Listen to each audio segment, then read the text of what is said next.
he really blew it open. Right. And in fact, the ketubah on the front of my book is one of his designs. Right. It's a gorgeous design. It's from 1975. And the reason that it's on the front of the book is because you really can't tell that it's a ketubah. Right. Where is the text? So exactly. So the text starts here in the yellow, Bechad b'Shabbat. Okay. Shalom, friends. Welcome to Orange Socks, a podcast celebrating Jewish creativity. I'm your host, Yitzchok Moully, inviting you to join me in exploring the soul of Jewish expression. Shalom, friends. Welcome to the Orange Socks podcast. And I'm here with Michael Shapiro in his beautiful workspace. And you got a lot here, and you got a lot to talk about. And I think the name of the game is ketubot, or ketubas, as absolutely some would refer to them. Absolutely. You wrote a whole book. You wrote a book, the Ketubah Renaissance. You've got a lot to share. So where do we begin? Do we begin with the history of ketubot? Do we begin with your creative history? Where would you like to begin? I think maybe we can do a little bit about the history of ketubot, and then we can intersperse my history. And as you said, yes, ketubot, kesubas, some people say kesibas. Okay. Or in English, we just can sometimes say ketubas, just because it's easier to say. Yep. So as your listeners may know, the ketubah as a document goes back about 2,500 years to the earliest. It was codified during the Talmudic period. There were some... Wait, it doesn't go back to Moses? No, so it does not go back to Moses. And there's no mention of a ketubah in the Torah. There is a mention in a book called Tobit, which I'm not familiar with. Okay. I'm actually not clear on whether it's in the Tanakh or if it's in the Apocrypha that didn't make it into the Tanakh, so to speak. Right. There is mention, I believe, of the term mohar, like the bride dowry. My understanding is that in biblical times, there would have been verbal agreements, usually between families. Right. It wasn't until much later. So it was when the Jewish lawyers came along at the scene that they started making contracts. Yes. As far as I know, the oldest ketubah that we know of is it's called the Elephantine Military Colony. It was a Jewish colony in Egypt, and it's from the 4th century BC. Okay. That's the oldest. Apparently, there also is another very old one that was found in the same area as the Dead Sea Scrolls. It's from the time of the Bar Kokhba revolt, so much later. Right. There was a woman called Babata who apparently fled the revolt and hid her documents in a cave. And many, in modern times it was found. Right. The shepherd noticed the cave, and like with the Dead Sea Scrolls, it was discovered. Right. So these are the early origins. Yes. And that's the text. The ketubah as an artistic document is much more recent. Only 1,000 years old. Right. Well, we're people of the book. We are. And, having, in some circles, you would say maybe art is a luxury. Others would say art is a necessity. But, music, there's many art forms, and music is a lot more easily to transport, to move around with. But artistic ketubot is definitely, I imagine, would fit in the realm of luxury. It's a legal document. It was a legal document, and like most legal documents, it served a function, a legal function. Interesting, but this is a very Jewish thing. I think we could debate what you just said. Okay, good. Let's do it. I think we could. Going back to our time wandering in the desert, and Bezalel, and everything that went into the preparations of the tabernacle that eventually it was carrying the. So as the Torah was given, so there was definitely artisanry that was applied in the spirit of Hidur mitzvah, so the beautification of things that are being used for mitzvot. So I might argue that although a ketubah does not need to be beautiful, it's a very Jewish thing that it could or even should be. Yeah. No, I'll take that. Hidur mitzvah, yes. Hidur mitzvah, beautifying a mitzvah definitely is, you know, we'll say goes back to the tabernacle, to the temple. And I suppose it's a question of resources and a question of where do you choose to, do you have a blowout wedding or do you have a blowout ketubah? If you can't do both. Absolutely. I think it's a very good way of putting it. I mean, sometimes, well, for many people these days, where fairly elaborate weddings are common, Right. Even the purchase of a beautiful ketubah is a fraction. It's such a small part of the overall wedding expense. Oh, yeah. And interestingly, it's one of the few things that really continues after the wedding day. And if your tradition is to have an artistic ketubah and to hang it in the home, it's something really that is with you and can set the tone or the spirit for the home for many, many years after. Yeah, and the spirit for the marriage, absolutely. Yeah.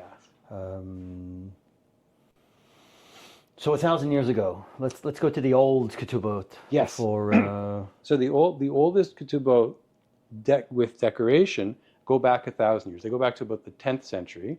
And how was such an old ketubah preserved? Well, in Egypt, in Cairo, in the Geniza, yes, in the Ben Ezra synagogue. Right. And so when I believe it was, I think it was Solomon Schechter, who was the scholar, I think from Oxford, that cataloged what was in the Geniza. So as people may know, when did they discover the Geniza? I know it happened, but I don't remember. I think it's the late 1800s. I don't know the exact date offhand, but it's in terms of the scope and scale of Jewish history, it's like a minute ago, right? Right, Like meaning right, it's the late right. 1800s, 100 and some. But there were odd years ago. literally Rambam's writings in there. Yes. His scraps, what he threw out, what he, the leftover, the cuttings on the floor, the things that didn't make it or whatever it was. Yeah, so there's tremendous things in that Geniza. Yes. My understanding is that, you would know better than me, my understanding is a Geniza is a place for storing worn out holy documents, Sifrei Torah perhaps that have been worn out or whatnot. But I think the usual practice is that they are kept until such a time that they can be properly buried. Right. So the proper thing to do is to bury it. How it came to be that they didn't, whether it was something to do with the land, whether it was too dry, it was too hard. I mean, they definitely had graves, but I mean, that's something to look into. That's something to really explore. But for our benefit, for posterity, I don't think whoever put all just the leftover documents. It was just leftover stuff. It wasn't anything of any initial value when it was leftovers. It was spiritual works, so it needed to be, respected, but it was still garbage. It was still the leftovers. And as you say, lucky for us. Lucky right? for us, because that's how we have these very, very, very early records. And by the way, as a total tangent, I love tangents. If I'm not mistaken, you have family origins in Alexandria. Yes. So this is where it all started. It was in Eretz Yisrael and Egypt where the first decorated ketubot were made. Right, and not Europe, right? I mean, there's not Europe. So there's the Middle Ages. There's all the Haggadahs. There's that Middle Age look of things. Yes. So this predates that. So it predates that. Okay. It eventually made it from Eretz Yisrael and Egypt into Europe and as far as Spain.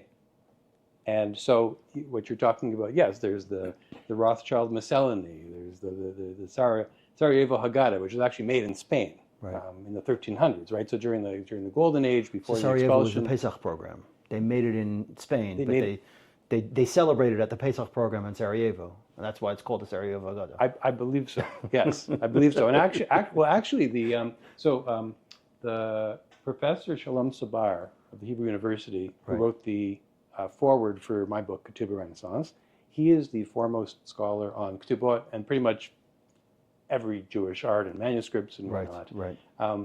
He, I think, was recently involved in something at the museum in Sarajevo, and I think involved with the Sarajevo Haggadah. Okay. So, but regardless, it was made in Spain, and my understanding is that there was a rich tradition among non-Jews, whether it was in the Christian Europe or in the Muslim world. Because don't forget, Spain during the was under Islam until the Christian powers conquered the Iberian Peninsula. So our tradition evolved further and became even more beautiful in the context, the beautiful ketubot, they Right. evolved even further in the context of the things you were talking about, like the Right. Haggadahs and the other manuscripts. Right. Under Christian influence or under Muslim influence? As I understand it, under both. Okay. That there was and what we will notice over the ages is the ketubot from Christian lands have a resemblance and are inspired by the architecture and the illuminated manuscripts that were made by Christians. And Right. in Muslim lands, they more resemble the sort of geometry and the archways and whatnot that would be common in the Muslim lands. Right. So Spain was really a very important piece, though, Right.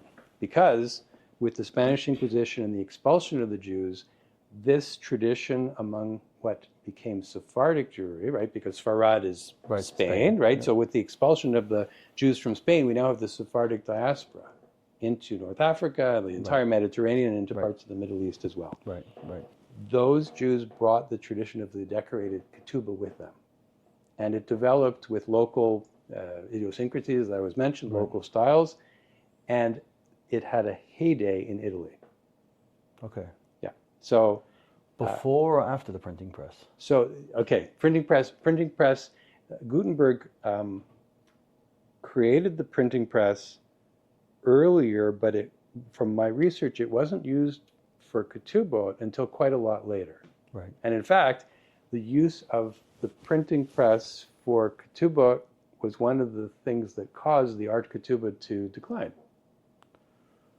And especially, it was in the 1840s, apparently, that the inexpensive, attractive, but not overly Right. ornate ketubot were being printed in the land of Israel. Right. And they, of course, were popular in the land of Israel, but they were also popular in the diaspora because they were printed in Jerusalem. Right. Right. And that was a contributing factor. Right. Right.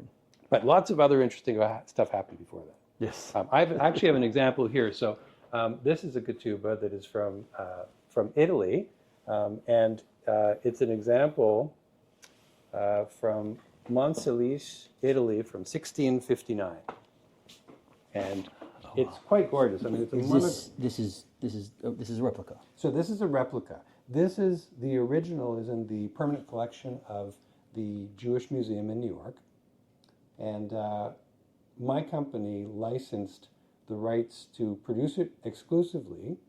We painstakingly removed the text from the original couple and then have replaced it with a calligraphic font so that people can order this ketubah printed to archival standards, but with the text that is appropriate for them, and with their names and whatnot. And so this is a monochromatic example. You can see, even though it's only one color, it's so ornate and gorgeous. And of course, the more colorful ones, even more so, and some that have gold leaf, even more so. There's just so many levels. Yeah. And from what period did you say this is? This one is from the 1600s, and that was a very rich period among Italian Jewry. As far as we know, there were one reason that artistic ketubah flourished among Sephardic communities was that there was a tradition there of reading the ketubah publicly. Right. Well, we do. We read the ketubah under the. Yes. Right. But also, and this is, I think, different from the Ashkenazi tradition, is there would be variations in the text related to the financial amounts that were ketubah. There were some ketubot that would include the gifts that had been given to the couple. Right. And so there was a public aspect to it, and the showing of the gifts and so it was appropriate and fit in, this idea of let's have a beautifully decorated ketubah. There actually was. During that period, there was a rabbi in the Italian peninsula who, at one point, there was a problem that people were spending too much money on their ketubahs, and so there was a ruling that you can't bankrupt yourself, you can't go crazy on spending too much on your ketubah because people were trying to outdo themselves and have the most beautiful one possible. So that's how far it got. But the result was this gorgeous. And what time frame was that? This would be like 1600s into 1700s. Wow. So, yeah. That's a Jewish tradition. Yeah, and it continued to flourish primarily in among Sephardic communities. Right. There's one gorgeous example, which is in my book, of a ketubah from a place called Krems, which I believe is in sort of the German-Austrian area. It's definitely an Ashkenazi community, according to the scholars, Right. but it's virtually the only example that we have. We don't quite know why this particular couple did it, but it seems to be very much the exception. Right. Right. Right. So that's the other question is what percentage of the population had a ketubah like this, and chances are it was the 1%, or the 5%, the top echelon of the Jewish community at any given time. I would have thought so, because it would have been something that these, in its time, these were created by entire ateliers or workshops, Right. which was true in the surrounding world as well, in the Christian world, if you were in Christian Europe or whatnot. So there'd be workshops where somebody would be an expert in the gold leaf. There'd be a Right. calligrapher, someone who does the painting and whatnot. Right. So it was a similar type of thing, and it would have been an expensive item. Yeah. Well, fascinating. So how did you get into this? So long story short, we have a little bit of time. Sure. I grew up in Montreal. We went to a conservative shul, the same shul my dad had gone to, the same shul that his dad has gone to. In fact, my grandfather, my father, and I all had our bar mitzvahs at the same shul, the Shar Shemaim Synagogue in Montreal, Okay. which, by not coincidence, but by point of interest, is also the synagogue that Leonard Cohen went to. Okay. And in fact, he recorded his very last album just a few years ago with the choir from the Really? Shar Shemaim. Okay. So that's where I grew up. We had Shabbat dinner. We were not kosher at home. We were very, very strongly connected with our Jewish identity. My parents, when I was 5, moved to a neighborhood where there was an excellent public school that offered French immersion. Okay. They wanted me to be exposed to French and have Sure. a good public school experience in a school that I could walk to. In 1969, not long after Israel's victory in the Six-Day War, they went to Israel and they came back. It's like, no, you're going to day school. Right. Right. So Jewish day school. Jewish day school, yeah, Yep. yeah. In Montreal, they called it parochial school, but it Right, was yes, it was yep. Jewish day school. Yep. And so they said, so for the rest of my career, I went to an elementary school that was 1 bus ride away, and then eventually I went to the high school that was 2 bus rides away. Okay. And not all the kids at my school were so happy about being there. I think a lot of them might have liked to have gone to just a general school, a regular school. Sure. I loved it. Okay. I call myself a day school nerd. Good. I loved learning the Jewish subjects. I loved learning Hebrew, and we also learned Yiddish at this school, which was very unusual. So much for French immersion. Well, we learned English. We learned French because Montreal was becoming increasingly French. Right. In that part of Canada. We learned Hebrew and we learned Yiddish. Okay, that's good. And so an interest in languages was something that was very early on. The other thing that influenced me is my brother, at the age of 12, he was a few years younger than me, he had a business and he made custom birthday cakes for the kids in the neighborhood. And I thought, how cool is that? How creative is that? That's entrepreneurial, yeah. Very entrepreneurial. He had a series of entrepreneurial business, all in the sort of in the baked goods space, throughout high school until eventually he went to university. So that planted the seed, I think, of entrepreneurship. The idea of like, oh, maybe I could do something creative and interesting that would be my own thing. Right. Fast forward, university, I studied history, which actually the research and writing skills from that were very helpful when it came to writing this book. Yes. I went to business school.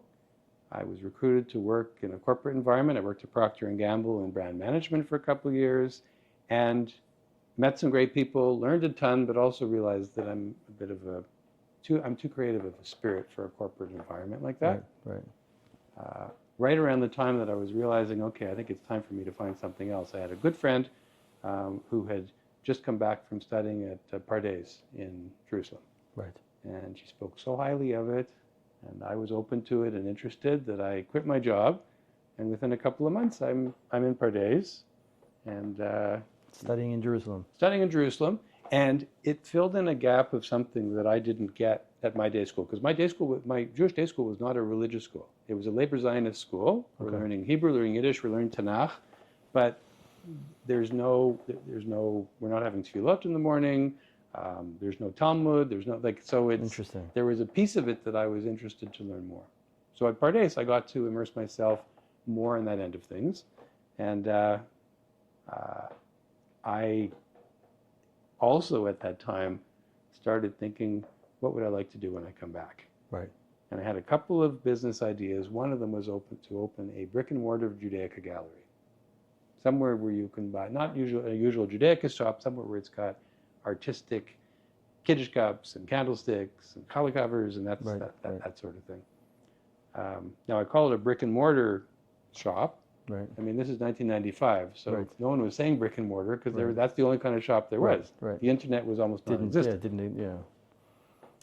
While I was there, started networking with Judaica artists. One thing led to another, and While you're in Israel. while I'm in Israel. In fact, I did my first creative business undertaking while I was at Pardes. In the Beis Midrash, there was this beautiful Aron Kodesh that had been, I could tell, was hand carved. And it was made by a young artisan by the name of Jeremy Kimchi, who I believe is still working. I think he's still in Jerusalem. Okay. I believe he's still operating. Anyway, I approached him and I said, you know what, I have an idea. Could you design a challah board for me? So he made a prototype. I offered it for sale to my cohort right. At Pardes, and all the proceeds are going to go to charity. I took pre-orders for 20 of these boards. He made 20 boards, and I found that I liked it. Right. I found it was enjoyable. And it wasn't just the business end of it. I liked that I was involved in something Jewish, and I also liked being involved in something that was creative. Right.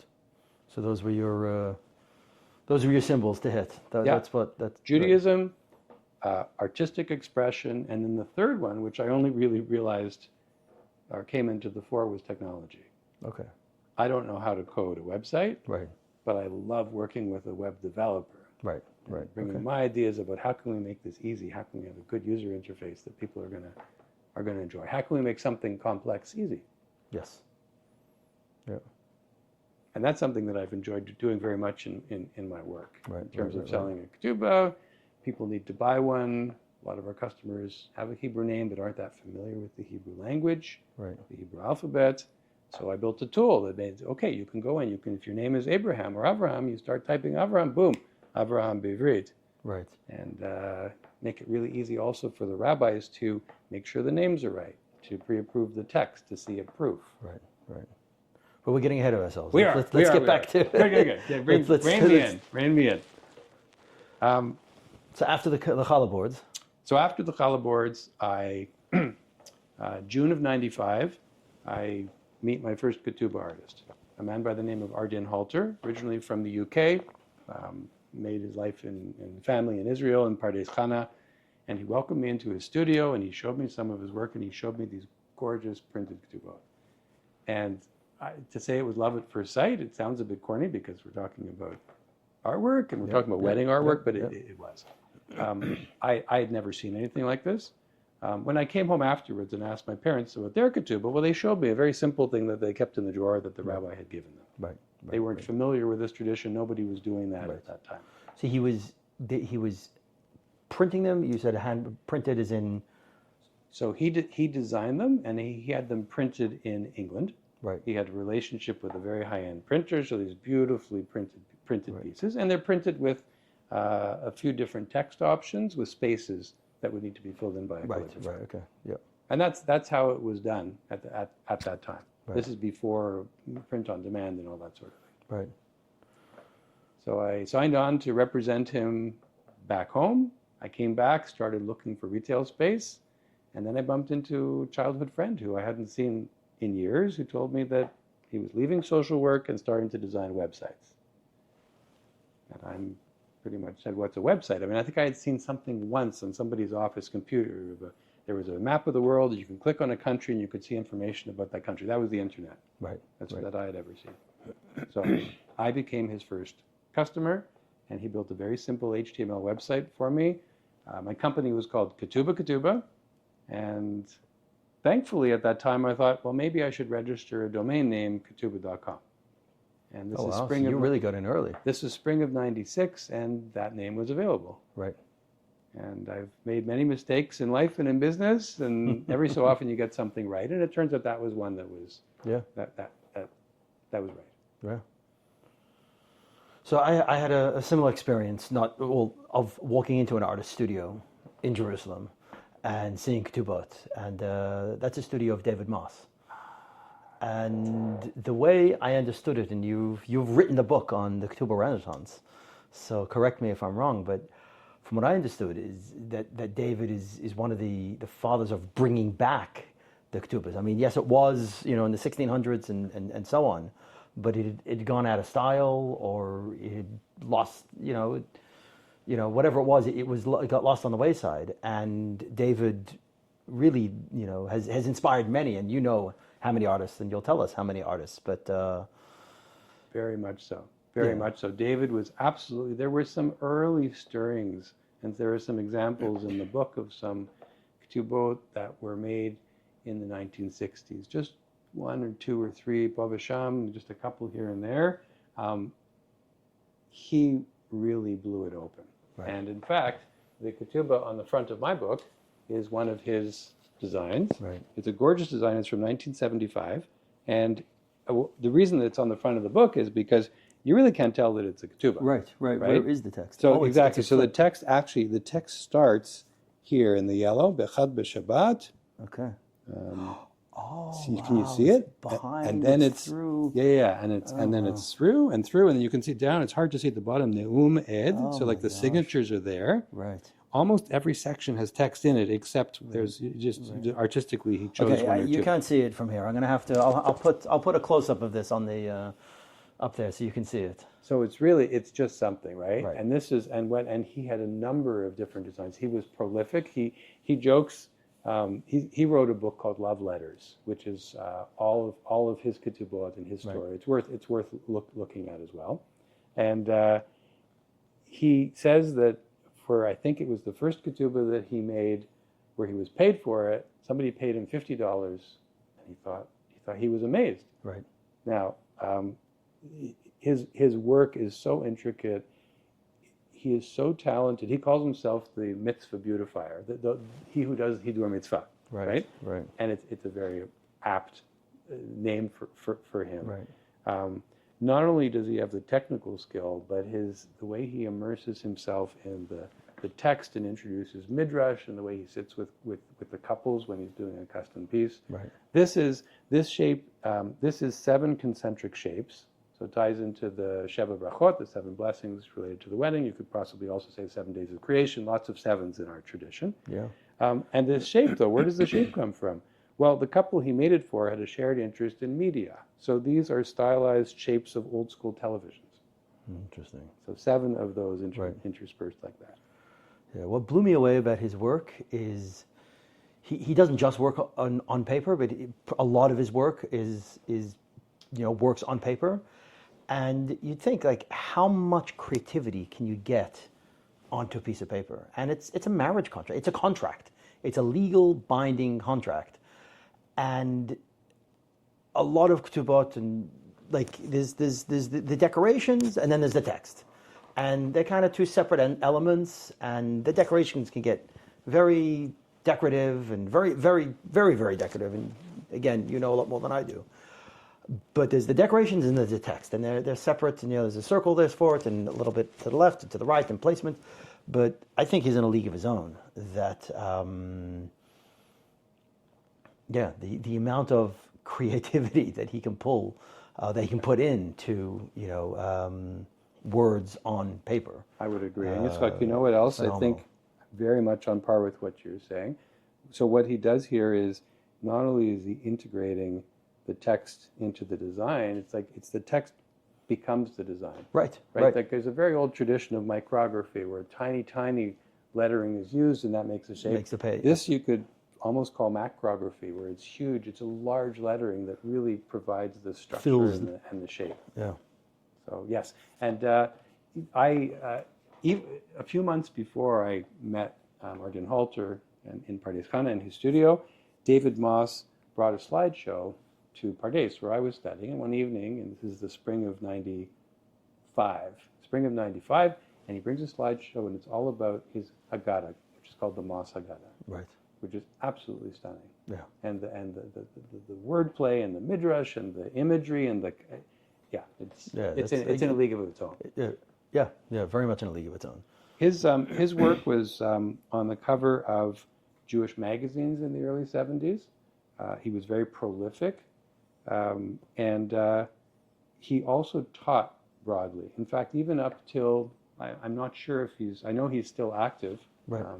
In Chutzot Yotzer, Right. in Jerusalem, and he has a foundation called Kol Ha'ot, Right. where he's continuing to educate and to inspire. So he taught broadly. I know that there are a number of ketubah artists in my area who would go up to there's a Camp Ramah in our area, a couple of hours out of town, Sure. and he would have master classes for Really? ketubah artists. So he taught very, very broadly. Okay. There's another man who actually was David Moss's roommate, as I understand it, at JTS way back when, and his name was Jay Greenspan. He unfortunately passed away a few years ago. He was a consummate calligrapher who taught very broadly, and also like a number of the early ketubah artists were taught by him. And I brought an example of his calligraphy that he calligraphed a poem that a friend of his wrote. And it's on the theme of a ketubah. Okay. Would it be okay if I read it? Let's dive into it. Let's do it. Okay, great. So let's just put this back. We found it. And this is a short reading from a book that is called If I Try to Be Like Him, Who Will Be Like Me? And it's by a poet by the name of Zev Shankin.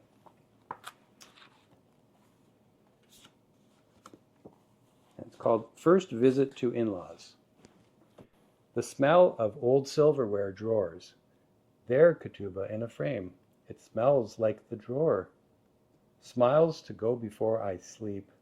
Soon I'll call her mom. When our son looks like her brother, when her teeth look like her father's, are green eyes recessive? Are flat feet? Are they wondering how I beat the draft? I wish I were hungry. I really wish I were hungry. Okay, one more slice of milk. Why did I say slice of milk? And why did no one notice? It's okay, Mom. We can bring the cot up by ourselves. The basement smelled like the drawer. No thanks. We're really tired from the drive. I wish I were sleepy. These springs are made of silverware. I really wish I could sleep. To me, this poem is so evocative of a young couple. He's meeting her parents for the first time. It's clearly during the Vietnam era because he's talking about draft dodging. Yeah. And your viewers won't be able to make this out, but this was calligraphed by great Jay Greenspan. Oh, wow. And it's calligraphed to look like a ketubah, and he intersperses some of the words from the traditional ketubah text. You can see here it says, Be'achad, Chameshet, Betulta, V'kanin. So it's set up like a ketubah written by this master calligrapher Jay Greenspan, who taught broadly and also influenced many of the early ketubah artists who were starting in the 1970s and beyond. Amazing, thank you. Just thinking, how many ketubah artists are there, or how many ketubah artists are you aware of, out and about today? I know that I work with about 75 artists. And that's just the tip of the iceberg. There have to be certainly hundreds. There could be thousands.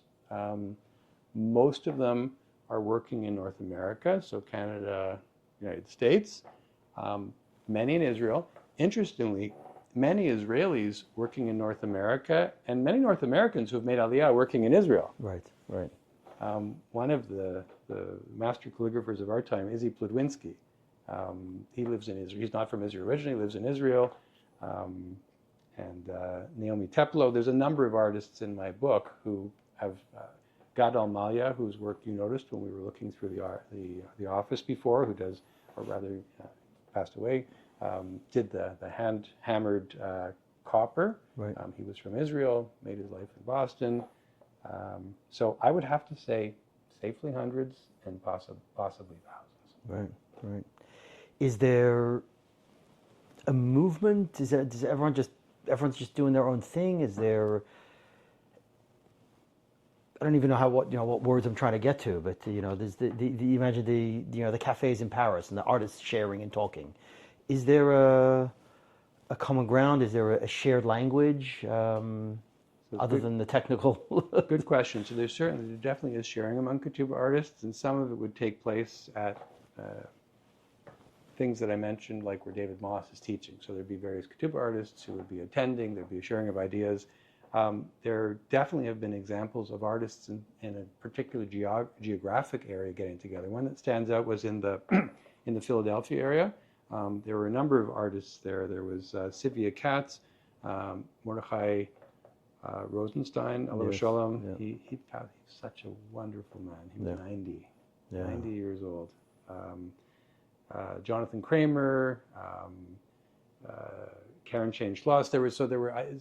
My understanding from them is that there was a connection, a connectivity.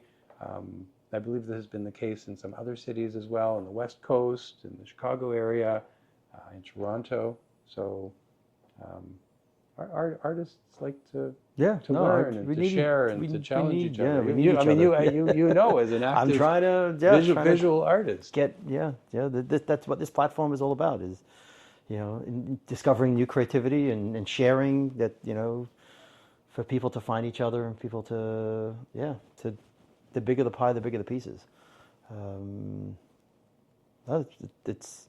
It's a beautiful thing that there are that many artists, and that there's a market that hopefully supports that many artists. Yes, and that's true. I would say that with this revival, it's a whole new industry. Is maybe not the right word, but a whole new profession, if you will. Right. Of course, there always have been people who have made their parnassa as a sofer stam. What's interesting about a ketubah is it does not have to be written by a sofer. Right. It doesn't have to be original writing either. It could be printed. That's right. There are some stipulations that the writing needs to be clear. The letters should not be touching. Right. Depending on, some rabbis are very makpid about the shape of it. The idea being that it should be done in such a way that nobody could add a clause without anybody else noticing. Okay. So there are some that won't allow round text, although these days that seems to be much more accepted. A lot of times, historically it was like it should be square or rectangular. But because there aren't those same strictures that there would be for a Sefer Torah or a mezuzah or tefillin, right. It's opened up the possibility for more individuals, calligraphers, or even printed to get involved. Right. And one thing that's actually been very significant about the Ketubah revival period is the involvement of women. So historically, women were really excluded from the scribal arts. Right. It was to be a sofer, you had to be a man. And what we've seen is during the 70s, this coincided with the times of feminism, of women's liberation, of women taking on greater roles in Jewish community and beyond. And so while we talk about David Moss and Jay Greenspan as being some of the very early sparks, I don't think that the full revival that we've seen to this day would have been possible without the involvement of women artists right. and women calligraphers. Right. And I think that's a beautiful thing, because essentially the ketubah is, it's not a female object, but it's something that the husband gives to the wife, and it's hers. It's her ketubah, and she has to hold on to it. And without a ketubah, if you don't know what a ketubah is, it's a problem. You got to get a new one written fast. But it's her. It's her document, and yes. Therefore, having a feminine voice in the creation of a ketubah is, I think, a beautiful thing. Very an appropriate thing. Very much so. And in the realm of the text, there have been some different developments in different streams of Judaism, to ensure that in the event that a marriage breaks down, that the woman does not become an agunah, that she doesn't right. become a chained right. a woman. That word agunah is either a chain or ogen, it means anchor in right. Hebrew. That she's not stuck, that she can't remarry if her husband won't release her. Right. So there have been some different built into the. So some yes, text some yes, some no. Itself. So in fact, about you could say 10 or 15 years before the Ketubah Renaissance period, in 1955, In the conservative movement, Rabbi Lieberman came up with a text, we now call it the Lieberman text, which was an extra, it was an addition that was inserted into the halachic Aramaic handed down Ketubah text. Right. And my understanding is that it came very close to being accepted more broadly into Orthodoxy, Okay. but for reasons I'm not clear on, that didn't happen. Okay. But that text is still very much available and used within the conservative movement. My understanding is that in some modern Orthodox circles where there is a concern about this, it's more common to have a separate document that functions a bit more like a prenup. Right. And the right, idea is, right. okay, that's a different approach. No, we're not going to touch the handed down text, Ketubah, right. but we still want to take care of addendum. this It's issue an because additional- it's a real problem. Right. And And that's an additional legal document. yes, it's not something I have any expertise in because people don't decorate that. Right. Well, that's the question: is how beautiful is that piece? Well, that's an interesting. Maybe there's a whole There's other a whole market for that. secondary market for, yeah. But it's not. Ketubah is what a husband owes the wife. Yes. In the event that No, through love. No, in the course of the marriage, he provides for her True. this and he provides for that. Yes. So it's a ketubah is a best case scenario document, if you wish. The prenup is a worst case scenario document. yes, true. That's right. He must provide sustenance and food and shelter and conjugal rights. 2 lambs a day and whatever it is. Yeah. So it's almost in most streams of Judaism today, you need a pretty ketubah, we'll call it that, a nice looking ketubah. Yes, I would say between the time when this revival began to about 1996, which is when I came into the space, 95 or so, it went from being an art ketubah went from being something very unusual to being a thing, to Right. being something you get. Just what you do. Yeah. Right. And I wonder, I mean, again, I'm just thinking of David Moss's work, that a lot of his early works were commissioned piece by a couple, and he got to know the couple, and it's wildly unique based on them and their interests and their passions and their connection to each other. I'm wondering what percentage of people today are commissioning an artist to create something unique and interesting for them, and how many are just going through a catalog and saying, okay, I like this, you like that, or we'll agree on this one. Or It's a good question. I don't think there are firm statistics because it's not one of these but Yeah, but right. based on but my Right. sense is that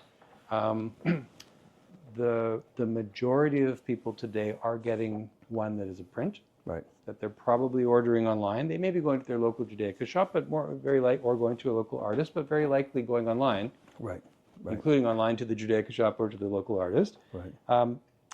But some people are still having commissioned ketubot made. Right. I would say it's a minority.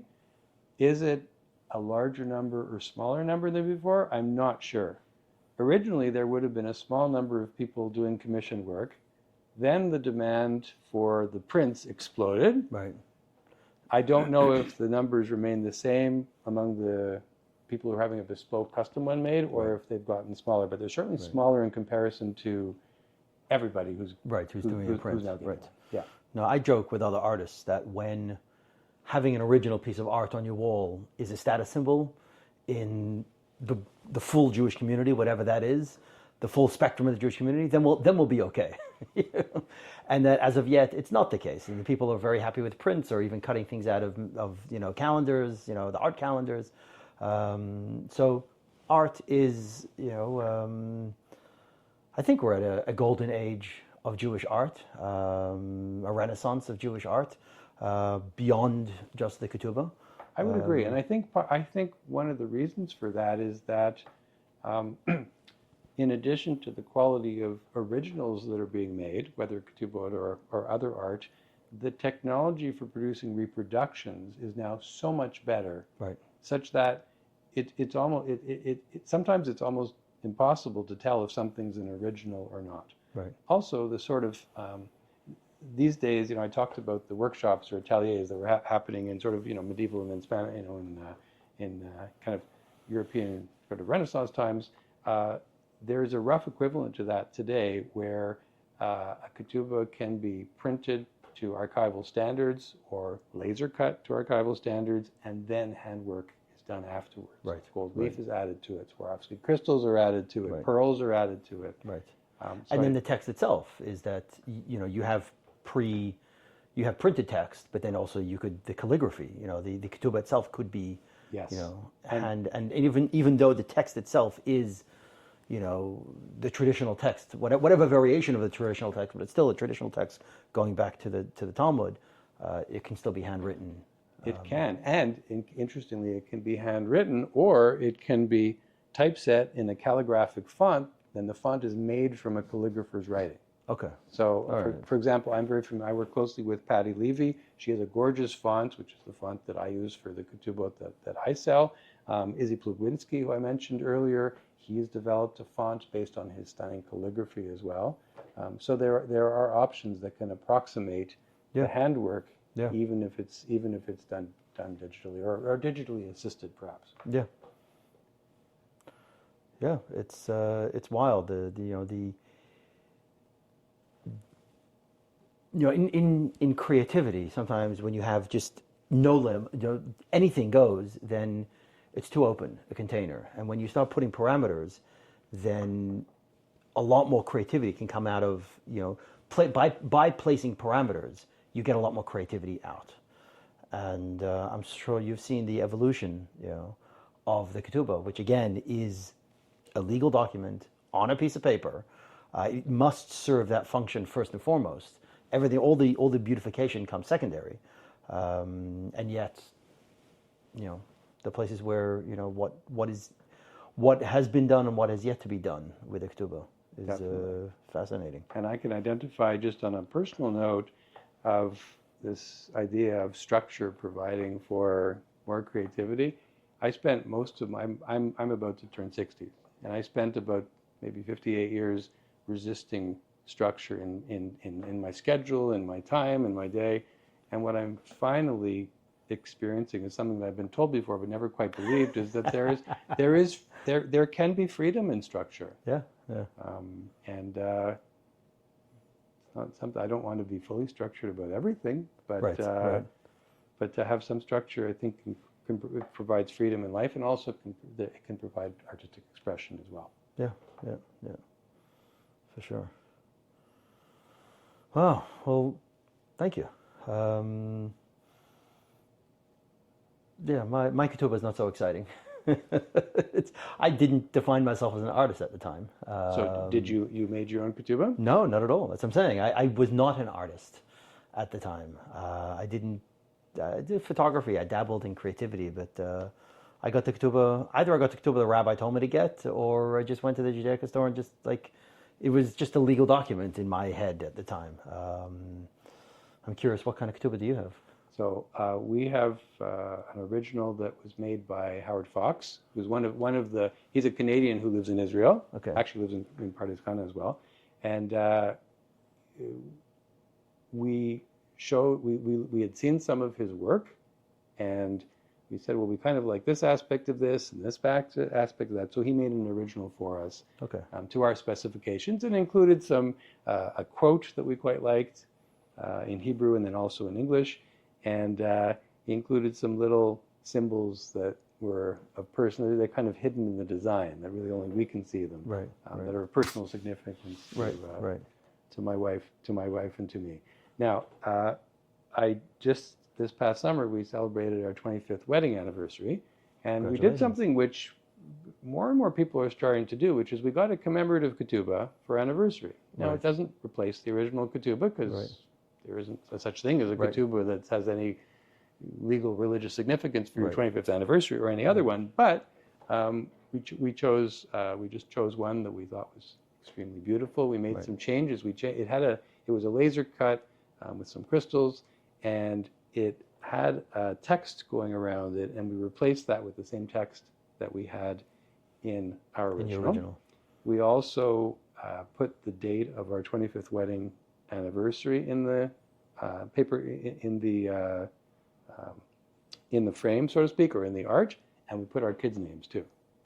Sweet. because they're part of our lives now. Yeah, absolutely. And they 25 love years it. They later. can say, hey, wait a minute, there's Right. our name in the ketubah. Right. Right. So that was something that we found to be very meaningful. Something else that people are starting to do now is some folks who have a simple Judaic-historic ketubah and feel like, well, I didn't know it was a thing, or I didn't know about this. Right. So people are now buying artistic frames, like art, that's designed specifically to fit this. There aren't that many sizes of these Judaic Right. Okay, so to cover.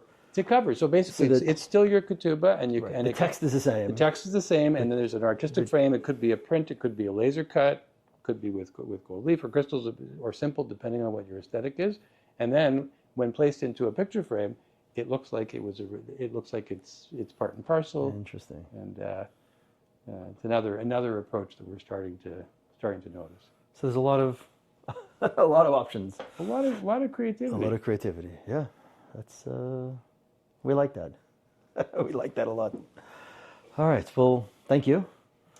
Thank you. Thank you for the deep dive into all things ketubah. My pleasure. And, we close out with two questions. Ah. So the two closing questions are: who are three creatives? Who are three artists, Jewish artists, minimum of three, no limit, that you think the audience should know? All right. Well, my first one we've already talked about, so it was David Moss. Okay. He was the inspiration who brought his Haggadah. So that would be my first. I'll see if I can come up with three other ones. Okay, sure. But, Go for it. He would definitely one of my first. The second one is a man by the name of Alon Nashman. He lives in Toronto, and he leads a chanting circle at my shul, 9 a.m. on Rosh Hashanah both days, Yom Kippur both days, and on selective Shabbats throughout the year. And there's something, this chanting it's basically a very short phrase in Hebrew that we're singing repetitively to a niggin, sort of a tune, but with words.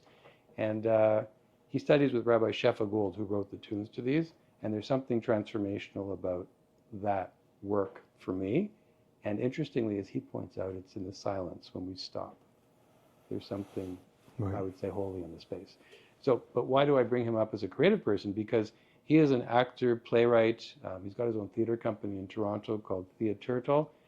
And I first encountered him quite a number of years ago. I was accompanying my son's, grade 3, grade 4 class. There was a field trip to Kensington Market, which is the old Jewish area in Toronto. And we're walking through Kensington Market, and then we pass this laneway, and suddenly we see there's this character coming towards us dragging a cart. You'd think it was Tevye from Fiddler on the Roof. He's dragging this cart. He's talking. He's a rag seller. So this was Alon Nashman, who was playing this role and playing it so effectively and convincingly that not only to the kids but also I felt like we had gone back in time. You got drawn in. So he's just an incredibly creative person who, in terms of like sort of the orange socks, leaning into his own unique expression of who he is and what he has to bring to the world. Beautiful. So that would be that would definitely one of them. And the third one is someone who I haven't met in person, but I just encountered him recently. I was listening to a podcast called Jewish Lens, and the guest was Michael Leventhal. Okay. So he is the owner of Green Bean Books. He's out of the UK. And the projects, so this book, it's called Babka, Bulu, and Blintzes. And I'm not trying to sell this book because I've never met this guy. Right. But it's basically Jewish chocolate recipes from around the world. And it also talks about the involvement of Jews in bringing chocolate to the West. He's also written a children's book on a similar theme.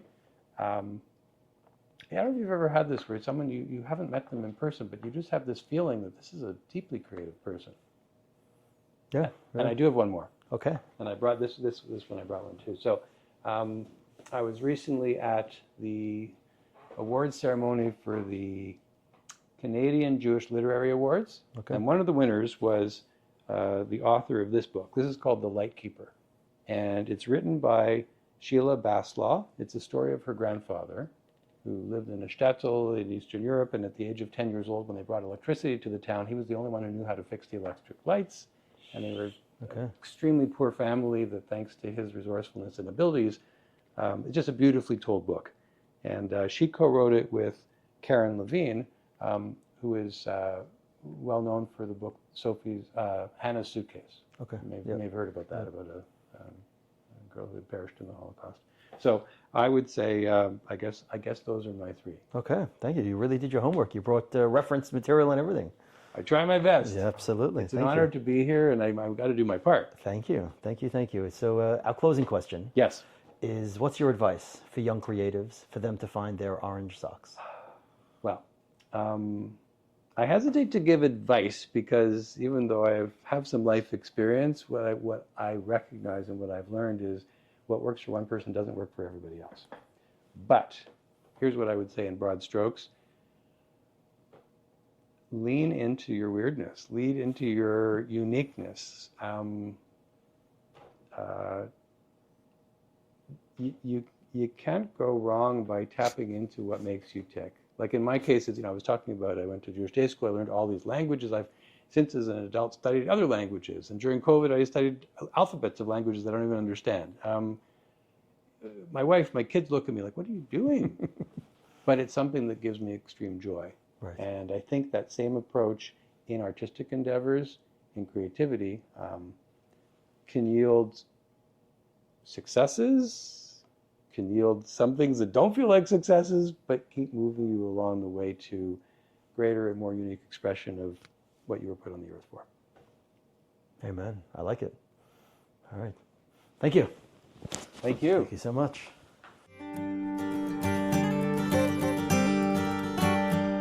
היום נעשה משהו בלתי נשכח